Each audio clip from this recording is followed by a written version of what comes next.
Just to follow up on the health care plan, one of the things in the Affordable Care Act was coverage of pre-existing conditions. Is there any discussion or inclusion on that issue in the President's plan? The President's plan that he outlined today will have no impact on individuals in this country with pre-existing conditions. Obviously, that's a continued conversation that the White House will have with Congress, but that's not the President's intention with the great health care plan. Karoline. Go ahead. Thanks, Caroline. Two questions on Minneapolis. And then you. Go ahead. Thanks. Two questions on Minneapolis, one on the ICE agent, the other on the rioting.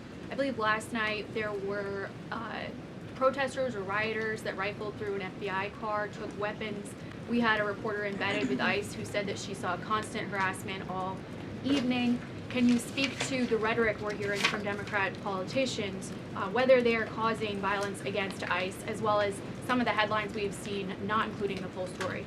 Yeah, I mean, to your first point, I think I've addressed that these Democrat governors and mayors in not just Minnesota, but in states across the country are essentially, they've referred to ICE agents who, again, are brave men and women. And I would encourage everyone in this room, and I would encourage Governor Walz and other Democrats who are demeaning law enforcement to sit down and have a cup of coffee with an ICE agent or a Border Patrol agent. These are great, patriotic men and women who have families, who put on the uniform every day and are following our nation's immigration laws at the direction of their bosses and again, at the direction of the law. They are simply trying to enforce the law. And the Democrat Party has demeaned these individuals. They've even referred to them as Nazis and as the Gestapo. And that is absolutely leading to the violence we're seeing in the streets. If you look at some of the images out of Minneapolis last night, look at this vehicle. Look at what it says. It says F ICE. You have these individuals who are putting their middle finger, proudly so, at the camera.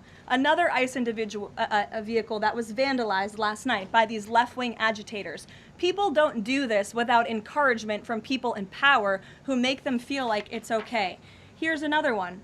And I'm pretty sure this car, you can't see it, said the best agent is a dead agent or something to that effect.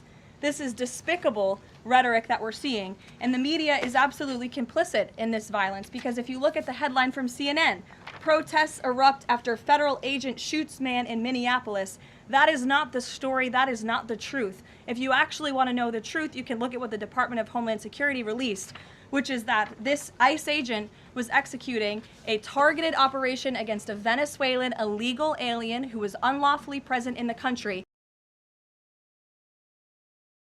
And when this ICE agent tried to detain the individual, 3 more of his comrades came rushing out of a house and started ambushing and attacking the ICE agent.